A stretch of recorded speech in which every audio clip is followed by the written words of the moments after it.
আচ্ছা সিকান্দার সাহেব, ঠিক আছে, যান, আমি আপনাদেরকে সাহায্য করব, কিন্তু একটা কন্ডিশন আছে। কি কন্ডিশন? মিনিস্টার আসাদ সাহেবকে তিনার পদ থেকে বাতিল করতে হবে। ভাই, সেটা আপনার বলতে হবে না। আমি জানি সে আপনার সাথে কি কাণ্ড করেছে। আমি কথা দিচ্ছি, আমি তাকে ঘাড় ধাক্কা দিয়ে তার চেয়ার থেকে তাকে সরাবো। তবে আপনি চাইলে সেটা নিজেই করতে পারেন, কিন্তু আপনি যেহেতু আমার কাছে একটা চাহিদা রাখছেন, তাহলে সেটা আমি পূরণ করবই। ঠিক আছে, 3 থেকে 4 দিন পর আমি রূপসী নারীর বিষয়টা দেখব, কিন্তু এর মধ্যে আপনারা একটা কাজ করেন। কি কাজ ভাই? দেখুন সিকান্দার সাহেব, আমরা কিন্তু জানি না যে রূপসী নারীর আসল মাকসাদ বা চাহিদা কি। সো আপনারা ইন্টারনেট বা নিউজের মাধ্যমে রূপসী নারীর সাথে চুক্তিবদ্ধ হওয়ার ট্রাই করেন যে আপনারা তার সমস্ত চাহিদা পূরণ করবেন, কিন্তু তার বিনিময়ে সে এসব বন্ধ করে দিতে হবে। দেখেন সে তখন কোনো ধরনের কোনো চাহিদা বা ইচ্ছা প্রকাশ করে কিনা। আশা করি সে চাহিদা প্রকাশ করবে। আমার মন বলছে অবশ্যই সে করবে, কারণ কোনো মানুষ এমনি এমনি এমন ভয়ঙ্কর রূপ ধারণ করবে না কখনো। আচ্ছা ভাই, আপনি যেমনটা বলেছেন আমরা তেমনটাই করছি। আমাদের সোশ্যাল সাইটগুলো থেকে এমনভাবে নিউজ কভার করবে যে আমরা তার সব রকম চাহিদা পূরণ করতে রাজি। পরে এই নিউজের মাধ্যমে আমরা রূপসী নারীর চাহিদা সম্পর্কে জানার চেষ্টা করব। দেখি সে কি বলে। পরে বাকিটা আমি দেখছি। আর শোনেন, আগামী 3 থেকে 4 দিন কোনো ধরনের ফোন দিবেন না আমাকে, আমি একটু বিজি থাকবো এই কয়েকদিন। ঠিক আছে ভাই। সিকান্দার সাহেবের সাথে কথা বলে অফিসে চলে গেলাম। আজ স্যার থেকে ছুটি নিব 3-4 দিনের জন্য, কারণ বাসায় যাব। 2 মাস হয়ে গেল বাসায় যাওয়া হয় না। 3-4 দিন মায়ের সাথে কাটাবো, তাই সিকান্দার সাহেবকেও ফোন দিতে বারণ করেছি। অফিসে এসে ছুটির জন্য আবেদন করলাম। স্যার আমায় রুমে ডাকলো। আকাশ সাহেব, এই অসময়ে কিসের জন্য ছুটি লাগবে আপনার? স্যার 2 মাস হলো বাড়ি যাই না, মাটাও একা বাড়িতে, তাই মায়ের সাথে একটু সময় কাটাবো ভাবলাম। আকাশ সাহেব, আপনি তো দেখি নিজের অফিস আদালত ভেবেছেন এটাকে। আপনার তো দেখছি মাথায় এই নাই যে আপনি অন্য কারোর চাকরি করেন। আপনার ইচ্ছা হয়েছে আর আপনি এসে ছুটির আবেদন করলেন। এমন মন মর্জি মতো চললে তো একদম ছুটি নিয়ে বাড়ি চলে যান। আর যদি কাজ করতে হয় তাহলে গিয়ে কাজ করুন, কোনো ছুটি নাই আপনার। স্যারের কথা শুনে মনটা খারাপ হয়ে গেল। ঠিক আছে স্যার, যাচ্ছি। চেয়ার থেকে উঠে শান্তভাবে হাঁটা দিলাম। মনে মনে ভাবছি, আমি কি আকাশ? কি হয়ে গেলাম? নিজেকে নিজেরই চিনতে কষ্ট হচ্ছে। যে আকাশকে বড় গলায় কথা বলার মতন সাহস কারোর ছিল না, সেই আকাশকে আজকে সবাই এটা সেটা বলে। এসব ভাবতে ভাবতে স্যারের রুম থেকে বের হব, তখনই স্যার পিছন থেকে ডাক দিল আমায়। আকাশ ভাই, এদিকে আসেন। চুপচাপ স্যারের সামনে গিয়ে দাঁড়ালাম। আমি স্যারের সামনে গিয়ে দাঁড়াতেই তিনি এসে আমার হাত চেপে ধরে মাপ চাইতে শুরু করলো। আমি তো পুরো অবাক। কি হলো স্যার, হঠাৎ আপনার? আকাশ ভাই, আমি আপনার সাথে এতটা সময় মজা করছিলাম, আর তাছাড়া আপনি কে সেটা আমি জানি। মানে কি? মানে হলো, আপনি গতবার হয়তো শুনেছেন যে এমপি ইলেকশনে জিততে না পেরে আতাহার নামক একজন মানুষ স্ট্রোক করে মারা গেছেন। আমি সেই আতাহার সাহেবের ছেলে। আতাহার সাহেব হচ্ছেন আমার বাবা। তিনি একদিন আপনার ছবি আমায় দেখিয়ে বলেছিল এই মানুষটা দেশের খুঁটি, এই মানুষটার যদি সাপোর্ট পেতাম তাহলে জিতে যেতাম। তখন আমি জিজ্ঞেস করি, কে এই লোক? তখন তিনি বলেন, আপনি আন্ডারওয়ার্ল্ড মাফিয়া। তার কিছুদিন পর এই তেনার মৃত্যু হয়। আর আপনি যখন শুরুতে আমার অফিসে আসেন তখনই আপনাকে দেখে আমি চিনে ফেলি, তাই কোনো কথা ছাড়াই আপনাকে চাকরিতে নিয়ে নিই। ভাই প্লিজ, আপনি আমার মুখের ব্যবহারে কোনো কষ্ট পাবেন না। আমি জাস্ট মজা করেছি আপনার সাথে। আচ্ছা সমস্যা নেই, কিন্তু আপনি আমার পরিচয় আপনার মধ্যেই লুকিয়ে রাখলে খুশি হব। জি ভাই, লুকিয়ে রাখবো। আর আপনি আমাকে তুমি করে বলেন, আর আপনি যত দিন লাগে ছুটি কাটিয়ে আসুন। ধন্যবাদ, আমার বেশি দিন লাগবে না, 3-4 দিন হলেই হবে। আচ্ছা ভাই, ঠিক আছে। অফিসের স্যারও কিনা শেষমেশ আমায় চিনে ফেললো। যাক, চিনলে আর কি করার। ব্যাগপত্র গুছিয়ে বাড়িতে চলে এলাম। মা তো আমায় দেখে বিশাল খুশি। যাক বাবা, তোর চেহারা ফিরেছে অনেকটা। তাছাড়া বড় বড় দাড়ি তোর মুখে অতিরিক্ত মানাচ্ছে। যাক, এবার তাহলে আমার ছেলেকে মেয়ের বাড়ির লোকেরা পছন্দ করবেই। তবে অবশ্য মেয়ের বাড়ি আগে থেকেই তোকে পছন্দ করে ফেলেছে। মা, আস্তে নাস্তে শুরু করলে তুমি? এই বদমাস ছেলে, একদম কথা বলবি না। এবার তোকে আমি বিয়ে দিয়েই ছাড়বো। আমার বাড়িতে আসাই ভুল হয়েছে। একদম কান টেনে ছিঁড়ে ফেলবো বেয়াদ্দপ ছেলে। যা গিয়ে ফ্রেশ হয়ে নে, আমি টেবিলে খাবার দিচ্ছি। আচ্ছা। ফ্রেশ হয়ে এসে খেয়ে নিলাম। দেখতে দেখতে 3 দিন কেটে গেল। মেয়ের মা এসে আমায় দেখে গেছে। আমাকে নাকি বেশ পছন্দ হয়েছে তাদের, তারা এই বিয়েতে রাজি, কিন্তু অবশ্য মায়ের কথাতে আগেই রাজি হয়েছে তারা। আমাকে দেখে এবার পাকাপোক্ত হ্যাঁ বলে দিল। মা তো সেই খুশি, কিন্তু আমার এসবে জঘন্য রকমের প্যারা লাগছে। কারণ এই মনে আর কারোর জায়গা হবে না, কারণ কাউকে অনেক আগেই বসিয়ে রেখেছি এই মনের দুয়ারে। হয়তো সে আজ আমার নেই, বা সে আমার থেকে দূরে, কিন্তু তাকেই ভালোবাসি আমি। পরের দিন সকালবেলায় মা এসে ঘুম থেকে ডেকে তুলে দিল। কিরে আকাশ, কত বেলা হয়েছে, তোর খেয়াল আছে? এখনো তুই উঠছিস না কেন? আর তাছাড়া সেই কখন থেকে তোর ফোন বাজছে, উঠ তাড়াতাড়ি। মায়ের ডাকে তাড়াতাড়ি উঠে গেলাম। উঠে বালিশের পাশ থেকে ফোনটা হাতে নিয়ে দেখি মাহিনের 24টা মিসড কল, সিকান্দার সাহেবের 3টা কল। দুজনের এতগুলো কল দেখে ভিতরে চিনচিন করে উঠল। হঠাৎ মাহিন এতগুলো কল দিল কেন? তাড়াতাড়ি মাহিনকে ফোন দিলাম। কিরে, কি হয়েছে? ভাই আপনি কোথায়? আপনাকে খুঁজে পাওয়া যাচ্ছে না কেন? কতগুলো ফোন দিলাম। আরে কি হয়েছে সেটা বল। ভাই খবর চালু করেন তাড়াতাড়ি। ফোন কেটে দিয়ে টিভি ছেড়ে দিয়ে নিউজ চ্যানেল চালু করলাম। তখনই দেখি নিউজ রিপোর্টার রূপসী নারীর নিউজ কভার করছে। রূপসী নারী নাকি ডার্ক সাইড থেকে একটা ভিডিও ক্লিপ পাবলিক করেছে। ঘন্টার মাঝেই সেই ভিডিওতে 15 মিলিয়ন ভিউজ খেয়ে গেছে ইউটিউবে। সেই ভিডিওতে তার চাহিদার কথা উল্লেখ করেছে সে। রিপোর্টাররা ইউটিউব থেকে ভিডিওটাকে উঠিয়েছে। কোনো কিছু না ভেবেই টিভিটা বন্ধ করে দিলাম। তারপর ফোনের ডাটা অন করে ইউটিউবে প্রবেশ করলাম, কারণ নিউজে এসব দেখার ইচ্ছা নাই। তারা কাজের চাইতে বকবক বেশি করে। ইউটিউবের ট্রেন্ডিংয়ে চলে এসেছে সেই ভিডিও। ফ্রমে ক্লিক করে ভিডিওটা ওপেন করলাম। রূপসী নারী সেই কালো কাপড়ে মুখ পেঁচিয়ে সামনে এসেছে। তার চেহারার আগামাথা কিছুই দেখা যাচ্ছে না। তার উপরে সে মেকানিক্যাল ভয়েস ব্যবহার করছে। যাকগে, তার চাহিদা কি সেটা দেখি। সে সবার শুরুতেই বলল, আমার কোনো বিশেষ চাহিদা নেই। আমার না চাই টাকা, না চাই পয়সা, না চাই অন্য কিছু। আমি সমস্ত কিছু থামিয়ে দেব। আমার তার বিনিময়ে মাফিয়া মাইকেলকে চাই।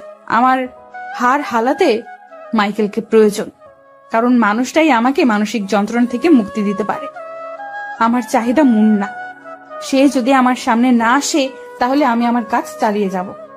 রূপসীর মুখে এমন কথা শুনে বুকের ভিতরটা থ্যাবড়া খেয়ে উঠল।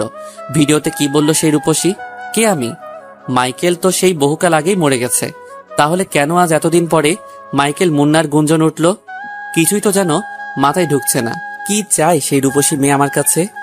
এসব ভেবে ভেবে যেন মাথা ফেটে যাচ্ছে আমার। ঠিক সেই সময় আবারও সিকান্দার সাহেবের কল আসে। আকাশ ভাই, আমরা মুক্তির জন্য আপনার কাছ থেকে পরামর্শ চাচ্ছি, কিন্তু পরিশেষে এখন থেকে আপনি সেই সর্বশেষ মৃত্যুর ফেরেশতা, যে কিনা চাইলেই শুধু আমরা দুনিয়ার বুকে সচলভাবে হাঁটাচলা করতে পারবো, আর সে না চাইলে কবরের তলে গিয়ে সাপ বিচ্ছুর কামড় খেতে হবে। কেন? এখন কেন? কোথায় সেই সকল মানুষগুলা যারা আমায় বিতাড়িত করার জন্য উঠে পড়ে লেগেছিল? কোথায় সেই মানুষগুলা যারা গুটিবাজি করে আমার সুন্দর মন মানসিকতাকে বিকৃত করে দিয়েছে, যার কারণে আমি মাফিয়ার চেয়ার ছেড়ে দিয়েছি? কেন আজ কি তাদের ক্ষমতা নাই এত বড় তুফানের সাথে টক্কর দেওয়ার? যেখানে তারা আমার মতন মানুষকে হার মানিয়ে দিয়েছে, সেখানে এই রূপসী নারীর বিরুদ্ধে প্রতিঘাত করার মতন সাহস হচ্ছে না কেন তাদের? সিকান্দার সাহেব চুপ করে আছেন। তেনার কাছে বলার মতো কোনো শব্দ নাই, কারণ সত্যিই তো সবাই মিলে মাইকেল মুন্নাকে চেয়ার থেকে নামাতে চেয়েছিল, কিন্তু সে ইচ্ছাই নেমে গিয়েছে তাদের কার্যকলাপ দেখে, যার কারণে সে আজ এতটা হাইপার হয়ে আছে। ভাই আমি জানি যে আপনার কাছে চাহিদা করাটা বোকামি, কিন্তু কি করব বলেন ভাই, আপনি ছাড়া এই জিনিসের সমাধান কেউ করতে পারবে না। আমি ফোন রাখলাম। আমি আপনাদের সাহায্য করতে পারবো না। আপনারা মরেন কি বাঁচেন সেটা আপনাদের বিষয়, বাট আমি আর এসবে নাই। আমি আমার মতন সাধারণ জীবনযাপন করে সুন্দরভাবে দিন কাটিয়ে দিতে পারবো। ভালো থাকবেন বলে সিকান্দার সাহেবের মুখের উপরে ফোনটা কেটে দিয়ে তিনার নাম্বারটা ব্লক করে দিলাম। আজ রিভেঞ্জ নেওয়ার সময় এসেছে। তোরা তো সেই সময় চুপসে ছিলি যখন আমি বিপদে ছিলাম, কিন্তু আজ যখন নিজের ঘাড়ে এসে লাথি লেগেছে তখনই এসে পায়ে হুমড়ি খেয়ে পড়ছিস। বাহ, কি স্বার্থপরতা! তোদের মতন মানুষের জন্য আমাদের দেশ এত পিছিয়ে। সব কয়টা মর এবার। ফোন রেখে দিয়ে চুপচাপ বসে আছি। মা অপর রুম থেকে ডেকেই চলেছে নাস্তা করার জন্য, কিন্তু আমার খেয়াল অন্য কোথাও। মা আমার কথার জবাব না পেয়ে আবার আমার রুমে আসলো। কিরে আকাশ, কি হয়েছে তোর? এতবার ডাকলাম কানে শুনতে পাস না নাকি? ধ্যান্দা হয়ে গেছিস নাকি কোনো? মা টিভি ছেড়ে দেখো, তোমার ছেলের কতটা প্রয়োজন। বড় বড় নেতাদের, দেশের ভালো করতে গিয়ে যারা আমার পিছনে লেগেছে, যেই সকল মানুষ আমার পজিশন দেখে জ্বলছে, যেই সকল মানুষ আমাকে বিতাড়িত করতে উঠে পড়ে লেগেছিল, আজ তারাই নিজেদের প্রাণ বাঁচানোর জন্য আমার কাছে হামাগুড়ি খেয়ে প্রাণের ভিক্ষা চাইছে। আকাশ, আমি জানি আমার ছেলে কেমন। আর তাছাড়া আমার ছেলে মাফিয়ার মতন একটা বড় চেয়ারে বসে দেশের ভালো মন্দ ভাবতো। সে তো কখনো কোনো খারাপ কিছু করতে পারে না, তাই সেদিন তোকে কিছুই বলিনি। তোর ভালো মন্দের বিচার সেদিন উপরওয়ালার কাছে সঁপে দিয়েছি। আমার বিচারে তো তুই একদম সাদা কাগজের মতন পরিষ্কার, কিন্তু খোদার বিচারে কি হয় সেটাই তিনি জানেন। তো এখন কি করবি? কিছুই না, হাত পা গুটিয়ে বসে থাকবো। সেটা বললে তো হয় না বাবা। দেখ, কিছু একটা করতে পারিস কিনা। আজ কয়দিন যাবৎ এই রূপণী নারীর ভয়াবহতা দেখছি খালি। তুই পারবি এটার সমাধান দিতে। আর আমার দৃঢ় বিশ্বাস আমার ছেলের কেউ কোনো ক্ষতি করতে পারবে না। ঠিক আছে মা, তুমি যখন বলছো তাহলে আমি অবশ্যই বিষয়টা নিয়ে মাথা ঘামাবো। আচ্ছা আয়, এবার খেয়ে নে। মায়ের পিছন পিছন খাবার খেতে চলে গেলাম। খাবার খেয়ে এসে সোজা রুস্তম ভাইকে ফোন করেছি, আর সাথে সাথে সারা দেশে খবর ছড়িয়ে গেল যে মাইকেল মুন্না আবার মাফিয়াতে ফিরে এসেছে। মাফিয়ার সবাই অনেক খুশি আমি আবার মাফিয়াতে যোগ দেওয়ায়। রুস্তম ভাইয়ের সাথে কথা বলা শেষ করে আরেকটা মানুষকে ফোন দিলাম। মানুষটা ফোন রিসিভ করতেই, শোন জানোয়ারের বাচ্চা, তোর কপালে শনি আছে। আমি শহরে আসতেছি, তার আগেই যেন দেখি তুই শহর ছেড়ে পালিয়েছিস, না হয় তোর গলায় পাড়া দিয়ে কলিজা গুর্দা বের করে এলাকার কুত্তারে খাওয়াবো। মনে হয় আপনার পায়ে পড়ে আমার ভুল হয়ে গেছে। জানোয়ার বাচ্চা মিনিস্টার, তোর ভুল আমি এসে উল্টো করে দিব, দেখবি? ভালোই ভালো বলছি, পালিয়ে যা তাড়াতাড়ি, না হয় এমন জায়গায় খেলাবো যে নিঃশ্বাস ফালানোর পর্যন্ত সময় পাবি না। মনে হয় শুনেন না প্লিজ। এই তোর মুন্নার খাতায় আগুন, ফোন রাখবি নাকি এসে রামদা দিয়ে কোপাবো? আকাশের কথা শুনে মিনিস্টার তাড়াতাড়ি ফোন রেখে দেয়, কারণ আকাশের পাওয়ার সম্পর্কে সে ভালো করে জানে। মাজেল লোভ লালসায় পড়ে এসব করেছে সে, তাই আজ তার এই দুর্গতি। না হয় সোনার থালায় বসে ভাত খাইতো সে।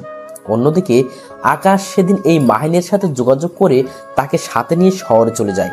সে শহরের মাটিতে পাড়া দিতেই ভয়ঙ্কর রকমের এক প্রতিজ্ঞা করে মনে মনে যে সে এবার শহরের আতঙ্ক ছড়িয়ে দিবে। শুধু তাই নয়, এমন আতঙ্ক আর এমন ভয় তৈরি করবে সমস্ত মানুষের মনে, যাতে করে মানুষ তার বিরোধিতা করতেও 100 বার চিন্তা করে। সে শহরে সে নিজের থাকার স্থান নিশ্চিত করে, তারপর মাহিনকে বলে যে ছেলেপিলে একত্রে করতে। মাহিন তাই করে। সে আকাশের কথা মতন কাজে লেগে যায়। ঘন্টা কয়েক পরেই আকাশের ঘরে ছেলেপিলের জয় বেঁধে যায়, কারণ এবার আকাশ নিজেই নিজেকে ভাইরাল করেছে। তবে সেটা শুধু তার ছেলেপিলের কাছে, সবাই আকাশকে দেখতে আসে। কিন্তু অন্যদিকে কিভাবে যেন সেই সিকেন্দার এবং প্রশাসনিক অনেক উচ্চ লেভেলের কর্মকর্তারা খবর পেয়ে যায় যে মাইকেল মুন্না শহরে এসেছে। তারা এবার আকাশের খোঁজ করতে শুরু করে, তবে সেটা তাকে ধরার জন্য নয়, তাদের নিজের প্রাণ বাঁচানোর জন্য। কিন্তু আকাশ তো পুরো হিডেন হয়ে আছে। সে কোনো ভাবেই এখন মানুষের সামনে বা প্রশাসনের সামনে আসবে না, কারণ তার মাথায় একটা ভয়ঙ্কর রকমের প্ল্যান কাজ করছে। সে সময়ে লাদেনের বোমার মতন বিস্ফোরিত হয়ে উঠবে, যেই বোমার বিস্ফোরণে দেশের সমস্ত মানুষ তাক খেয়ে যাবে। এবং সে বিশেষ করে একটা মানুষকে চোখে আঙুল দিয়ে সমস্তটা দেখাতে চায়। তারপর সে একটা প্ল্যান করে তার দলের সবাইকে নিয়ে। সে সেই প্ল্যান মোতাবেক রাতারাতি কয়েকটা মানুষকে উঠিয়ে নেয়, তারপর সব কয়টা মানুষের টর্চার করে ভিডিও বানায়, পরে সোশ্যাল মিডিয়া ছেড়ে দেয়। পরের দিন এই রূপসী নারী মাইকেল মুন্নার সাথে দেখা করে বলে সেই ব্ল্যাঙ্ক ওয়েবসাইট থেকে একটা নোটিশ ছাড়ে, কারণ রূপসী নারী জেনে গেছে এই মাইকেল মুন্নাই মানুষগুলোকে টর্চার করছে। কারণ সে যাদেরকে মারার প্ল্যান করছে তাদেরকেই মাইকেল মুন্না প্ল্যান করে উঠিয়ে নিয়েছে। তার এই মারার প্ল্যান সম্পর্কে কারোর এই জানার কথা না, কিন্তু কেউ ওর মতন দেমাগ চেলে তার প্ল্যান বুঝে নিয়েছে। তার মানে এটা একমাত্র মাইকেলই হবে। আর তাছাড়া এতদিন কেউ তার প্ল্যান সম্পর্কে জানতে পারেনি। গতকাল মাইকেল মাফিয়াতে ফিরে আসলো আর আজ তার প্ল্যানে পানি পড়লো, তার মানে এটা 100% মাইকেল মুন্না। এদিকে আকাশ সেই ব্ল্যাঙ্ক ওয়েবসাইটে নিজের জিমেইল অ্যাড করে যোগাযোগ করে, কিন্তু রূপসী তার কাছে মাফিয়ার কাজ করে এই ডকুমেন্ট হিসেবে কিছু একটা চায়, যাতে করে সে বিশ্বাস করতে পারে। আকাশ সাথে সাথে মাফিয়ার দেওয়া সেই খোদাই করা স্টার চিহ্নটা দেখায়, যেটা সমস্ত মাফিয়াদের কাছে আছে। কোনো মাফিয়া মিটিংয়ে বা মাফিয়াদের কোনো কাজে এই জিনিস ছাড়া কেউ প্রবেশ করতে পারবে না। স্টারটা দেখে রূপসীর বিশ্বাস হয়। পরে একটা জায়গার ঠিকানা দিয়ে আগামীকাল সেখানে রূপসী মাইকেলের সাথে দেখা করবে বলে জানায়। মাইকেলও সম্মতি দেয়। বাচাদন রূপসী, তোর সাথে হয়তো কালকে একচোট হবে আমার। উল্টোপাল্টা কোনো কিছু দেখলে মনে কর সেখানেই শেষ তুই। আগামীকাল তুই কার মুখোমুখি হতে চলেছিস তোর কোনো আইডিয়া নেই। আজকের দিনটা হতাশা নিয়ে কাটিয়ে দিলাম, কারণ কালকে কি হয় কে জানে। ভয় লাগলে যেমনটা কিছু না, তবে কেমন যেন নার্ভাস লাগছে, কারণ এই প্রথম আমার দেখা কোনো নারী পুরো দেশকে আতঙ্কের মুখে ঠেলে দিয়েছে। দেখতে দেখতে দিন কেটে গেল। পরের দিন ঠিক সময় মতন সেখানে চলে গেলাম। আমি গিয়ে সেখানে বসে আছি, কিন্তু আশেপাশে কেউ নাই, কাউকে দেখতে পাচ্ছি না। আমার মুখ কালো কাপড়ে বাঁধা। হঠাৎ করে একটা কালো গাড়ি জোরে টেনে আমার সামনে আসে। পরে সেটার ভিতর থেকে একটা মেয়ে নেমে আসে। আমার বুঝতে বাকি নেই যে এটাই সেই রূপসী নারী, সারা মুখে কালো কাপড় পেঁচানো তার। কিন্তু সে আমার সামনে আসতেই মুখ থেকে কাপড় সরিয়ে ফেললো। আমি রূপসীকে দেখে বড়সড় একটা ঝাটকা খেলাম, কারণ রূপসী আর কেউ না, রূপসী হলো আমার ভালোবাসার সেই প্রিয় মানুষটা তনু। তনুকে দেখে ভিতরে 1000 ভোল্টেজের কারেন্ট দৌড়াচ্ছে, কিন্তু সে আমায় দেখেনি এখনো। আমি হতবাক হয়ে তনুর দিকে তাকিয়ে আছি। কি হলো মিস্টার মাইকেল মুন্না, এভাবে চোখ ড্যাব ড্যাব করে তাকিয়ে কি দেখছেন? কিছু না। কিছু না সেটা তো দেখতেই পাচ্ছি। আরে টেনশন নিয়েন না। তনুর কথাবার্তার ধরন কেমন যেন পরিবর্তন হয়ে গেছে।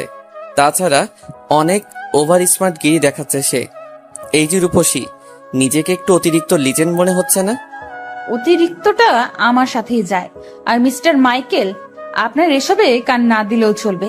আপনার সাথে যেই কাজে দেখা করতে এসেছি সেটা নিয়ে কথা বলি। জি ঠিক আছে, সেটাই আগে বলুন, কিন্তু তার আগে আমার কিছু জানার আছে। হ্যাঁ বলুন। আপনার এসব করার পিছনে আসল মাকসাদ কি? সেসবের উত্তর আমার কাছে নেই। নেই মানে কি? হ্যাঁ, এত মানুষকে খুন করলেন, এত মানুষের টাকা হাতিয়ে নিলেন, আর এখন এসে বলছেন এসবের আসল কারণ জানেন না? হাস্যকর না বিষয়টা? কেমন যেন। জানি না বললাম তো, ব্যাস জানি না। আমার কাছে এসবের কোনো উত্তর নেই, কারণ সেই মানুষটা আমি না। সেই মানুষটা ছায়ার আড়ালে নিজেকে লুকিয়ে রেখেছে। সে এত সহজে কারোর সামনে আসবে না। আর আপনি কি ভেবেছেন এত সহজে আপনার সাথে দেখা করতে চলে আসবে? গেম খেলা হচ্ছে মনে হয় আমার সাথে। না, গেম খেলা হচ্ছে না। আমি এসেছি আমার কাজে।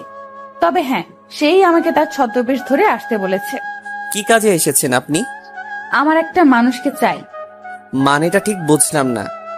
মানেটা হলো আপনার জন্য একটা ছেলে কাজ করত, যার নাম হলো আকাশ মাহমুদ, যে কিনা আপনার অনেক কাছের লোক ছিল। আমার তাকে প্রয়োজন। মানে কি? আকাশ আর তনু কথা বলছিল। ঠিক সেই সময় হুট করে সেখানে সিকেন্দার সাহেব চলে আসে। সাথে অনেক রক্ষিতাও আছেন। তিনার উপরে হামলা না হওয়ার জন্য এত মানুষ নিয়ে চলাফেরা করেন তিনি। সিকেন্দার সাহেব কি ভাবে যেন আকাশের খবর পেয়ে যায়, তাই তিনি এখানে চলে আসে। অন্যদিকে আকাশ এবং তনু দুজনেই থতমত খেয়ে যায়। আর সবচাইতে মজার বিষয় হলো আকাশকে তনু চিনতে পারেনি। তার শরীরের গঠন এবং গলার কণ্ঠস্বরও পরিবর্তন হয়ে গেছে আগের থেকে। এদিকে তনু মানুষজন দেখে চটজলদি গাড়িতে উঠে গাড়ি স্টার্ট করে দেয়। তারপর সেখান থেকে সে চলে যায়, কিন্তু আকাশ সেখানে ঠায় দাঁড়িয়ে থাকে। তার চরম লেভেলের রাগ উঠেছে সিকেন্দারকে দেখে। তখনই সিকেন্দার আকাশের সামনে এসে বলে, ভাই, বহু কষ্টে আপনার খোঁজ বের করেছি। প্লিজ আমাদেরকে এভাবে মাঝপথের নৌকায় নিয়ে ভাসিয়ে দিবেন না। আপনি আমাদের না বাঁচালে আমরা সাগরের অতলে ডুবে যাব। রাগের পরিমাণ আরো বেড়ে গেল। জানোয়ারের বাচ্চা, তোর বাঁচা মরার গুষ্টি মারি বলে গালের মধ্যে অনেক কয়টা থাপ্পড় বসিয়ে দিলাম।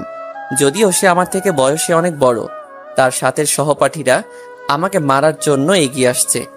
তখনই সে সবাইকে বারণ করে আর আমার পা জড়িয়ে ধরে মিনতি করতে থাকে। তখনই সবাই বুঝে যায় আমি যেমন তেমন কোনো মানুষ না। ভাই, আপনার ইচ্ছা হলে আরো কয়েকটা মারেন, কিন্তু প্লিজ আমাদের প্রাণ বাঁচান। এই বেটা, তোরা কি বলতো? কোন ছাতার মাথার নেতা তোরা? নিজের সুরক্ষা নিজে করতে না পারলে এত বড় জায়গায় আসতে কে বলেছে তোদের? ভাই, সাহস ঠিকই ছিল, কিন্তু এই রূপসী নারী পুরো গলার পানি শুকিয়ে দিয়েছে সবার। আমার থেকেও বড় বড় নেতাদের হালত খারাপ হয়ে আছে, সেখানে আমার সাহস কি করে থাকবে? দেখ, মাথা এমনিতেই খারাপ আছে। বিশেষ একটা কাজে আসছিলাম, কিন্তু তোর বা হাত দেওয়ার কারণে সেটা মাঝপথে থেমে গেল। সো সোজা বড় বড় কদম দিয়ে আমার চোখের সামনে থেকে পালা। আমি রূপসীর বিষয়টা দেখব। ঠিক আছে ভাই, আমি যাচ্ছি। সিকান্দার চলে গেল, কিন্তু আমি সেখানে এখনো দাঁড়িয়ে আছি, কারণ তনু একটু আগে আমার খোঁজ করছিল। আমার সেটাই যেন মাথায় ঢুকছে না। সে কি আবার আমায় ধরিয়ে দেবার প্ল্যান করছে, নাকি পুলিশের কাছে? কি চলছে এই মেয়ের মাথায় আল্লাহ ভালো জানে।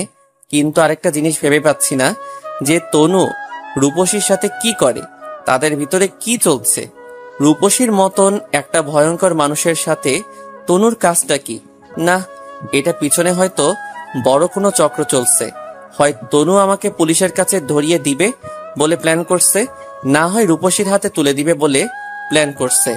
হয়তো তারপর রূপসী এতদিন যেমন মানুষ খুন করেছে, ঠিক একইভাবেও আমাকে খুন করবে। তনু হয়তো বদলা নিতে চায় কোনো কারণে আমার কাছ থেকে, কিন্তু আমি তো তার কোনো ক্ষতি করিনি, তাকে কোনো ধরনের অপমান বা কিছুই করিনি। কিন্তু সে উল্টো আমার সাথে সমস্ত কিছু করেছে। প্রতারণা করে পুলিশের কাছে ধরিয়ে দিতে চেয়েছে, আমার ভালোবাসাকে অপমান করেছে। প্রতিশোধ নিলে তো আমার নেওয়া উচিত তার থেকে, কিন্তু সে কেন আজ এসবের সাথে জড়িত হয়ে আমাকে তালাশ করছে? ধুর, মাথায় কিছু কাজ করছে না। সেখান থেকে বাসায় ফিরে এলাম। বাসায় এসে চুপচাপ বসে বসে নীরবতা পালন করছি আর তনুর বিষয়টা ভাবছি। ঠিক তখনই ফোনে কে যেন কিছু একটা সেন্ড করে। জিনিসটা মূলত আমার জিমেইলে এসেছে। আমি এদিক সেদিক না করে তাড়াতাড়ি জিমেইলটা ওপেন করলাম। জিমেইল ওপেন করতে দেখি সেই রূপসীর ব্ল্যাঙ্ক জিমেইল থেকে আমার একটা ছবি এসেছে। থতমত খেয়ে গেলাম নিজের পিক দেখে। হঠাৎ এই মেয়ে আমার পিক সেন্ড করলো কেন? আর তাছাড়া এই পিক পেয়েছে কোথায় সে?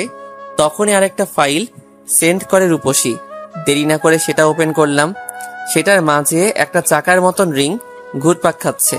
রিংয়ের আশেপাশে সংখ্যা লেখা আছে 10 থেকে 100। রূপসী আমায় কমান্ড করলো সেটা ঘোরানোর। আমিও ঠিক ঠিক সেটা ঘোরালাম। রিং বা কাটা যেটাই বলেন, সেটা গিয়ে 40-এর মাঝে থেমে গেল। রিংয়ের মাঝে প্রতিটা সংখ্যার ডিস্টেন্স 10 করে করে। তখনই রূপসী আমায় মেসেজ করে জানিয়ে দেয় যে আপনি 40 কোটি টাকা জিতেছেন। কাল সেটা অমুক স্থানে আপনাকে দেওয়া হবে, কিন্তু সেটা একটা শর্তে। আপনাকে আসার সময় আকাশ মাহমুদকে নিয়ে আসতে হবে। আর কাল আমি স্বয়ং আজকে সেই মেয়েটিকে নিয়ে আপনার মুখোমুখি হব। তারপর আপনার সাথে আমার বোঝাপড়া হবে, আর সেই মেয়ে আকাশের সাথে বোঝাপড়া করবে। রূপসীর কথা শুনে এবার আরো বড় ঝটকা খেলাম। এই মেয়ে চাই কি? কিছুই তো মাথায় ঢুকছে না। আমি তো মাইকেল, আমি তো আকাশ মাহমুদ। আমাকে দিয়ে তনু কি কাজ হাসিল করতে চাই কে জানে। না, কালকে আমি তাদের ঠিকানায় যাব, আর সেখানে গিয়ে উল্টাপাল্টা দেখলে সোজা আস্ত গিলে খাবো। পরের দিন সময় মতন সেখানে চলে গেলাম। গতকালের ন্যায় আজকেও মুখে কালো কাপড় বাঁধা। রূপসী নিজেই আমায় গতকাল ঠিকানা দিয়েছে। আমি জায়গা মতন আমার ছেলে পেলে সেট করে রেখেছি। আজ যাই হোক, রূপসীর একটা হেস্তনেস্ত হবেই। ভালোই ভালোই সমস্ত কিছু হলে তো ঠিক আছে, না হয় রূপসীর অবস্থা খারাপ করে ছেড়ে দিব আমি। রূপসীর দেওয়ার ঠিকানা মতন স্থানে গিয়ে দাঁড়িয়ে আছি। তখনই দেখি অনেক কয়টা কালো গাড়ি আমার সামনে এসে দাঁড়ালো, আর তার ভিতর থেকে তনু বেরিয়ে এলো, আর তার সাথে অনেক কয়জন মানুষজনও নেমে এলো। সবার হাতেই অস্ত্র। তনু একা আমার কাছে এগিয়ে এসে আমাকে অবাক করিয়ে দিয়ে আমার কপালে গুলি ঠেকিয়ে ধরে আর বলে, আকাশ কই? কি হলো? এভাবে তাকিয়ে আছেন কেন?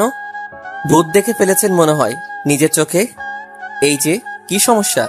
কি করতে এই জায়গায় মিট করতে বলেছেন তাই বলেন। তনু আচমকা আকাশকে এভাবে দেখতে পেয়ে তার দিকে ভয়ঙ্কর দৃষ্টিতে তাকিয়ে থাকে, কারণ তার যেন বিশ্বাসই হচ্ছে না কোনো কিছু। তার চোখের সামনে আকাশ দাঁড়িয়ে আছে। তার কল্পনার বাইরে ছিল যে এই আকাশ এই আন্ডারওয়ার্ল্ডের মাফিয়া মাইকেল মুন্না। সে এমন ভাবে আকাশের দিকে তাকিয়ে আছে, মনে হয় যেন সে নিজের চোখের সামনে অপ্রত্যাশিতভাবে মৃত্যুর ফেরেশতাকে দেখে ফেলেছে। কি হলো? এভাবে তাকিয়ে আছেন কেন? ভূত দেখে ফেলেছেন মনে হয় নিজের চোখে। তনু কোনো কথা না বলে গালে হাত দিয়ে মাটি থেকে উঠে এসে আকাশের সামনে দাঁড়ায়। তারপর তার হাত দিয়ে নিজের গাল থেকে সরিয়ে নিয়ে 2 হাত একত্র করে আকাশের মুখে ছোঁয়াতে থাকে। সে যেন এখনো বিশ্বাস করতে পারছে না যে আকাশ তার সামনে দাঁড়িয়ে আছে। এই যে, কি সমস্যা? কি করতে এই জায়গায় মিট করতে বলেছেন তাই বলেন। তোমায় দেখার জন্য। মানে কি এসবের? দেখুন, মাথাটা খারাপ করিয়েন না। আমার হাতে বেশি একটা সময় নেই, আমার অন্য কাজ করতে হবে। সো তাড়াতাড়ি বলুন, রূপসী নারী কোথায়? আর আকাশের তালাশ করা হচ্ছে কেন? কারণ তোমাকে যে আমার প্রয়োজন, তাই তোমাকে তালাশ করছি। দেখুন, মস্কারি করার সময় নেই। আমার সাথে আপনার প্রয়োজন সেই বহুকাল আগে শেষ হয়ে গিয়েছে। এত সময় পর এখনো আমাকে আপনার কোনো প্রয়োজন আছে বলে মনে হয় না। আর আমারও আপনার সাথে কোনো কাজ নেই। সো তাড়াতাড়ি রূপসীকে সামনে আসতে বলুন। তার সাথে বোঝাপড়া করে এখান থেকে চলে যাব আমি। ঠিক আছে, রূপসী নারীকে সামনে আসতে বলছি, কিন্তু তার আগে আমার একটা প্রশ্নের উত্তর চাই। সেটা দিলে তিনি নিজেই তোমার সামনে চলে আসবে। মানে কি? আর কিসের প্রশ্ন? তুমি তো আকাশ মাহমুদ, তাহলে তুমি নিজেকে মাইকেল মুন্না বলছো কেন? হ্যাঁ, আমি আকাশ মাহমুদ, আর আমি কালো জগতের বেতাল মাইকেল মুন্না। আমার আসল পরিচয় কখনো আপনাকে দেইনি আমি, কারণ আমি চাইতাম না আপনি আমার সে কালো দুনিয়া সম্পর্কে জানেন। শুধু আপনি কেন, আমি চাইতাম না যে অন্য কোনো মানুষও আমার আসল পরিচয় জানুক, তাই লুকিয়ে রেখেছিলাম সেই বিষয়টা। তনুর যেন সমস্ত কিছু মাথার উপর দিয়ে গেল। তার কলিজা ধুপ ধুপ করে কাঁপছে। আকাশ যদি তার উপরে কোনো রিভেঞ্জ নেই এখন, কারণ সে তো আকাশকে পুলিশের হাতে তুলে দিতে চেয়েছিল। অপরদিকে তনুর সাথে অস্ত্র সামগ্রী নিয়ে যারা ছিল তারা ভয়ে পিছনে চলে যায়, কারণ তারাও এখন আসল মাফিয়াকে দেখে ফেলেছে। কে সেই কালো জগতের মাইকেল মুন্না। মাইকেল মুন্নার নাম শুনে তারা আর জায়গায় দাঁড়িয়ে থাকার সাহস করেনি। তনুর লোকের এসব কাণ্ড দেখে তনু আরো ঘাবড়ে যায়। কি হলো?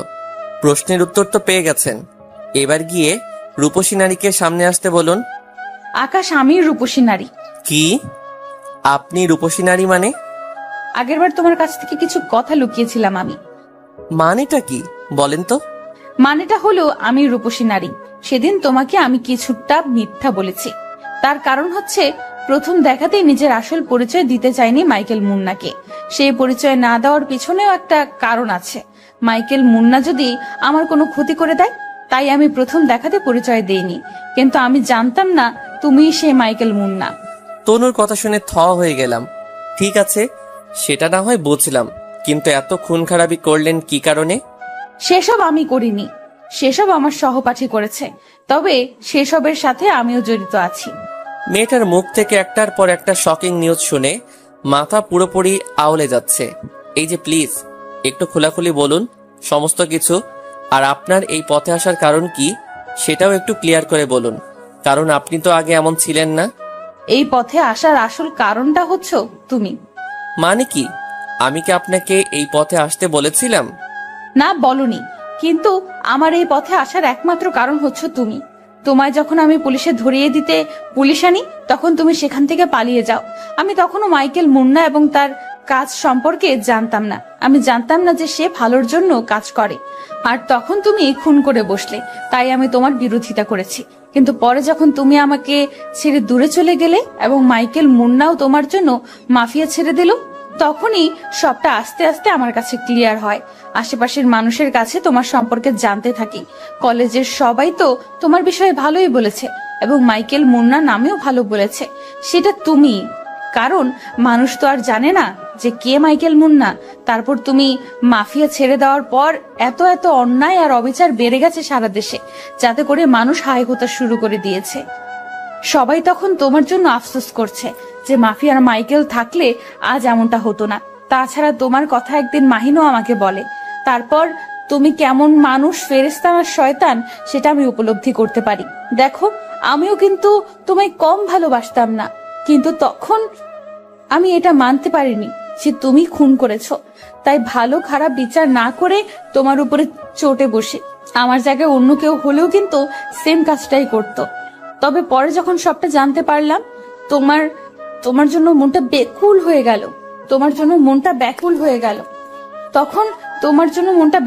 গেল। তখন তোমার ভালোবাসা আর তোমাকে মিস করতে শুরু করলাম। কিন্তু তার আগে তুমি আমায় রেখে অনেকটা দূরে হারিয়ে গেছো। তুমি আমাকে ছেড়ে হারিয়ে গেছো। আমার কাছে মৃত্যুর চাইতেও ভয়ানক ছিল। আমার এমন অবস্থা হয়ে গিয়েছিল যে আমি পুরো পাগল হয়ে গিয়েছিলাম। প্রায় কয়েকদিন খাওয়া দাওয়া বন্ধ হচ্ছিল, যার কারণে হসপিটালেও অ্যাডমিট থাকতে হয় আমাকে। হসপিটালের বেডে শুয়েও খোদার কাছে অনেক চেয়েছি তোমাকে, কিন্তু তুমি যে সেই হারিয়ে গেছো আর ফিরে পাইনি তোমাকে। তাই তখনই একটা নিয়ত করি ভেতরে ভেতরে যে আমি যে মানুষটা সম্পর্কে না জেনে তাকে ভুল বুঝে হারিয়ে ফেলেছি, তাহলে আমি তার রাস্তা অনুসরণ করে চলবো। তুমিও মানুষের ভালো চাইতে সব সময় আর আমিও মানুষের ভালোর জন্য এই পথে নেমে এসেছি। তবে হ্যাঁ, এসবের পেছনে আমার দুইটা উদ্দেশ্য ছিল। এক, মানুষের উপকার করা, মানুষের রক্ত চুষে চুষে যারা টাকার বিছানায় ঘুমায়, রাতের আধারে যারা মেয়েদের ধর্ষণ করে, চোরাভাবে যারা অস্ত্র বা মাদক বিক্রি করে সমাজ দূষিত করে, তাদেরকে শেষ করা। তাই আমি সেই সকল মানুষকে মেরে ফেলার প্ল্যান করি যারা গরিবের উপর অন্যায় অবিচার করে এবং দেশের শত্রু, যারা দেশের থেকেও দেশের মানুষের রক্ত চুষে খাচ্ছে। আমি তাদেরকে মেরে তাদের অ্যাকাউন্টের সমস্ত টাকা আমার টিমের প্রফেশনাল হ্যাকার দিয়ে হ্যাক করিয়ে গরিবের মাঝে বিলিয়ে দিয়েছি। আর দ্বিতীয় উদ্দেশ্য হলো আমি এসব থেকে মাইকেল মুন্নার নজরে আসা। কারণ তোমায় আমি তন্ন তন্ন করে সারা শহর খুঁজেছি, কিন্তু কোথাও পাইনি। তখন আমার এটা মাথায় ছিল যে তুমি মাইকেল মুন্নার জন্য কাজ করো, তাকে পেলে আমি তোমায়ও পেয়ে যাব। তাই আমি এইরকম সমস্ত কাজ করি। পরে অবশেষে আজ আমি পেয়ে গেলাম। তনুর কথা শুনে মাথা চক্কর খেতে শুরু করলো আমার। মনে হচ্ছে যেন শরীরের ভিতরে ভূমিকম্প হচ্ছে, আমার সারা শরীর গিরগির করে কাঁপছে। একটা মানুষ চাইলে কত কি না করতে পারে তা এই মেয়েকে না দেখলে কখনোই বুঝতাম না। আচ্ছা, একটা কথা, আপনার ভিতরে মানুষ খুন করার সাহস এলো কিভাবে? কারণ আপনি তো আগে এমন ছিলেন না। আর এত সব একা করলেন কি করে? এত সব তো আমি একা করিনি, আমরা তিনজন মিলে করেছি সমস্ত কিছু। তবে হ্যাঁ, সহপাঠী হিসেবে অনেক মানুষকে ব্যবহার করেছি আমরা। তবে তিনজনই ছিলাম আসল এই কাজের মধ্যে। একজন খুন করেছে, আরেকজন প্রফেশনাল হ্যাকার, আর আমি খালি নাম ব্যবহার করেছি। কারণ খুনটুন বা হ্যাকারই আমাকে দিয়ে হবে না। আমি শুধু সাকসেস প্ল্যান বানিয়ে তাদেরকে দিয়েছি, আর তারা সমস্ত কাজের আঞ্জাম দিয়েছে। বাপরে বাপ, এত সমস্ত কিছু করেছেন আপনি? সবটাই তোমাকে পাওয়ার জন্য করেছি। আমাকে পাওয়ার জন্য করলেও কি লাভ হবে? জেনে হোক বুঝে হোক, সেই বহুকাল আগেই তো আপনি আমার ভিতরটাকে ক্ষত বিক্ষত করে দিয়েছেন। আমি জানি না তুমি আমায় আপন করে নিবে কি নিবে না, তবে এইটুকু বলবো, আজ পুরোপুরি পাক্কা প্ল্যান করে এসেছি আমি যে তোমার সাথে দেখা হওয়ার পর যদি তুমি আমায় আপন করে না নাও, তাহলে নিজের সেফটির জন্য যে মেশিনটা সাথে রেখেছি সেটা সব কয়টা বুলেট নিজের মাথার খুলির মধ্যে ঢুকিয়ে দেব। কারণ আর সম্ভব না তোমাকে ছাড়া থাকা আমার। এমনিতেও মরে গেছি, তোমায় না পেলে একদম পাক্কা মরে যাব। প্লিজ তুমি আমায় আপন করে নাও, আমি আর কোনোদিন তোমায় ভুল বুঝবো না। প্লিজ আমায় নিজের করে নিয়ে আমায় বাঁচিয়ে নাও। তুই আমাকে কষ্ট দিছিস মনু, তোকে তো এত সহজে আপন করব না আমি।